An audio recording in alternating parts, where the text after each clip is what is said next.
சென்னை பல்லவன் இல்லம் பகுதியில் ஓய்வு பெற்ற போக்குவரத்து தொழிலாளர்கள் போராட்டத்தில் ஈடுபட்டு வருகிறார்கள். கூடுதல் விவரங்களை வழங்க செய்தியாளர் சுரேஷ்குமார் இணைந்திருக்கிறார். சுரேஷ்குமார், அவர்களுடைய கோரிக்கைகள் என்னென்ன?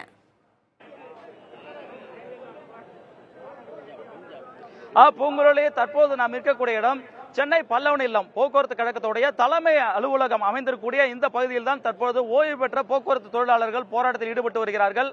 இந்த போராட்டத்தில் ஈடுபட்டு வரக்கூடிய சங்கம் என்பது அரசு போக்குவரத்து ஓய்வூதியர் நல மீட்பு சங்கம் தற்போது இந்த போராட்டத்தில் ஈடுபட்டு வருகிறது. இவருடைய முக்கிய கோரிக்கை என்பது ஒரு 5 அம்ச கோரிக்கையாக இருக்கிறது.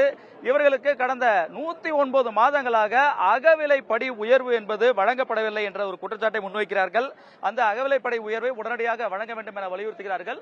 அதே போல 2023 ஏப்ரலுக்கு பிறகு ஓய்வு பெற்ற ஓய்வூதியர்களுக்கு பணப்பலன்கள் அவர்கள் கிடைக்க வேண்டிய அந்த பல பலன்கள் எதுவும் வழங்கப்படவில்லை என தெரிவிக்கிறார்கள். அதனையும் வழங்க வேண்டும் என அரசை வலியுறுத்தி இருக்கிறார்கள். அதே போன்று 15வது ஊதிய ஒப்பந்த பேச்சுவார்த்தை என்பது இதுவரை இன்னும் முடிவாகவில்லை. அதற்கான பேச்சுவார்த்தை உடனடியாக தொடங்கி அதற்கான ஒரு சுமூகமான தீர்வை எட்ட வேண்டும் என வலியுறுத்துகிறார்கள். அது மட்டுமல்லாமல் இவர்கள் வலியுறுத்தது என்னவென்றால் மருத்துவ காப்பீடு, இங்கு ஓய்வு பெற்றவர்களுக்கான மருத்துவ காப்பீடு இலவசமாக வழங்க வேண்டும் என வலியுறுத்துகிறார்கள். மேலும் இந்த தொழிலாளர்களுக்கான இந்த பழைய ஓய்வூதிய திட்டத்தை மீண்டும் அமல்படுத்த கோரிதான் இந்த போராட்டத்தில் ஈடுபட்டு வருகிறார்கள். பார்த்துக் கொண்டிருக்கிறோம். இவர்கள் சுமார் ஒரு 2000க்கும் மேற்பட்ட ஓய்வு பெற்ற தொழிலாளர்கள் தங்கள் கோரிக்கைகள் வலியுறுத்தி பல்லவன் முன்பாக அமர்ந்திருக்கிறார்கள். இங்கு காவல்துறை பாதுகாப்பு அதிகரிக்கப்பட்டிருக்கிறது. இந்த கோரிக்கைகளை குறித்து இந்த போராட்டத்தில் ஈடுபட்டு வரக்கூடிய அரசு போக்குவரத்து ஓய்வூதியர் நல மீட்பு சங்கத்துடைய தலைவர் கதிரேசன் நம்மோடு இருக்கா, கேட்கலாம். சார், இப்போ உங்களுக்கு இந்த போராட்டத்தின் வழியா உங்க கோரிக்கை தெரியுது.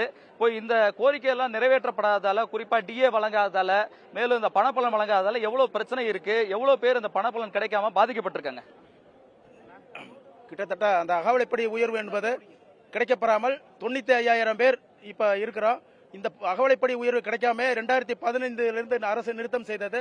அதன் பிறகு 10,000 ஓய்வூதியர்கள் அகவிலைப்படிக்காக ஏங்கி வாழ முடியாமல் விண்ணுலகம் சென்று விட்டார்கள். தற்பொழுது இருக்கும் 95,000 ஓய்வூதியர்களுக்காக நாங்கள் இந்த போராட்டத்தை நடத்தி வருகிறோம். மாண்புமிகு முதல்வர் அவர்கள் ஆட்சிக்கு வருவதற்கு முன்பாக நாங்கள் ஆட்சிக்கு வந்ததும் அகவிலைப்படி உயர்வை வழங்குவதாக ஒரு வாக்குறுதியை அளித்திருந்தார். ஆனால் இன்று 1000 நாட்கள் ஆகியும் அகவிலைப்படி உயர்வு வழங்கவில்லை. அதனை பல முறை நாங்கள் நேரில் கடிதங்கள் கொடுத்தியும் பல சிறிய போராட்டங்களை நடத்தியும் எங்களுக்கு எந்த விதமான தீர்வு கிடைக்கவில்லை. நீதிமன்றங்களில் வழக்கு தொடர்ந்தோம். நீதிமன்றத்திலையும் உயர்நீதிமன்றங்கள் உத்தரவிட்டோம். அரசு மேலும் மேலும் அந்த வழக்குகளை உச்ச நீதிமன்றத்தில் தாக்கல் செய்து மேலும் மேலும் எங்களை காலந்தாழ்த்தி இந்த ஆட்சி காலத்தையே முடித்துவிட அரசு நினைக்கிறது. இப்போ பணப்பலன் வழங்கலாம் சொல்றாங்க. ரிட்டையர்ட் ஆகி அவங்களுக்கு பணம் கிடைக்கலனா அவங்க என்ன மாதிரியான பாதிப்புகளை சந்திப்பாங்க? குறிப்பா இவ்வளவு ஆண்டு ஒரு 20 வருஷம் 25 வருஷம் பணியாற்றி அதுக்கான பணப்பலன் கிடைக்கலனா அவங்க குடும்பத்துக்கு எவ்வளவு பாதிப்பு?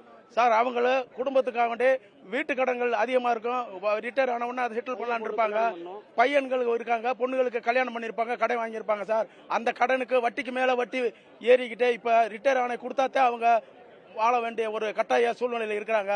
அதனால முதல்வர் அவர்கள் தனி கவனம் செலுத்தி இந்த ஓய்வூதியர்களுக்கு பணப்பலன்களை உடனடியாக வழங்க வேண்டும் என்பதை கேட்டுக்கொள்கிறேன். பூங்குழலி, இங்க இருக்கக்கூடிய தொழிலாளர்கள் அவர்கள் தரப்பில் வலியுறுத்தக்கூடிய கருத்துக்களை நாம் கேட்க முடியுது. ஏனென்றால் ஓய்வு பெற்றவர்களுக்கு அவர்களுக்கு கிடைக்கக்கூடிய முக்கியமான அந்த பலன் வழங்கப்படவில்லை என்ற ஒரு குற்றச்சாட்டு இருக்கிறது. அதே நேரத்தில் இந்த அகவிலைப்படி உயர்வு என்பது கடந்த 2015க்கு பிறகு வரவில்லை என்ற ஒரு குற்றச்சாட்டை முன்வைக்கிறார்கள். அவரெல்லாம் கிடைத்தால்தான் தங்களுக்கு ஒரு மிகப்பெரிய இந்த ஓய்வு பெற்ற காலத்தில் ஒரு பெரிய பலனாக இருக்கும். அதனை அரசு உடனடியாக கவனத்தில் செலுத்த வேண்டும் என வலியுறுத்துகிறார்கள். பூங்குழலி, நாம் பார்த்துக் கொண்டிருக்கிறோம். இங்கு இருக்கக்கூடிய எல்லோருமே 60 வயதை கடந்த தொழிலாளர்கள். இவர்கள் எல்லாருமே தமிழகம் முழுவதும் இருந்து பல்வேறு மாவட்டங்களில் இருந்து இவர்கள் இந்த போராட்டத்துக்கு வந்து பங்கேற்றிருக்கிறார்கள். பலரும் உடல்நலம் பாதிக்கப்பட்ட பல்வேறு நோய்களுக்கு ஆளாகி இருந்தாலும் அப்படிப்பட்ட சூழலும் இவங்க தங்களோட கோரிக்கைகள் வலியுறுத்தி இங்கு போராட்டத்தில் ஈடுபட்டு வருகிறார்கள். இவர்கள் 60 வயதை கடந்தவர்கள் என்பதால் பல்வேறு மருத்துவ பிரச்சனைகள், உடல் சார்ந்த பிரச்சனைகள் இருக்கிறது. ஆகவே இந்த பிரச்சனைகளுக்கெல்லாம் எங்களுக்கு ஒரு மருத்துவ சிகிச்சை கிடைக்க வேண்டுமானால் இலவச மருத்துவ காப்பீடு வேண்டும் என வலியுறுத்துகிறார்கள். பூங்குழலி, பணியிலிருந்து இவர்கள் ஓய்வு பெற்றிருக்கலாம், ஆனால் இவர்களுக்கு வரவேண்டிய அந்த தொகையை பெறுவதற்காக ஓய்வில்லாமல் போராடி கொண்டிருக்கிறார்கள். அரசு விரைவில் நடவடிக்கை எடுக்கட்டும். தகவல்களை வழங்கியமைக்கு நன்றி சுரேஷ்குமார்.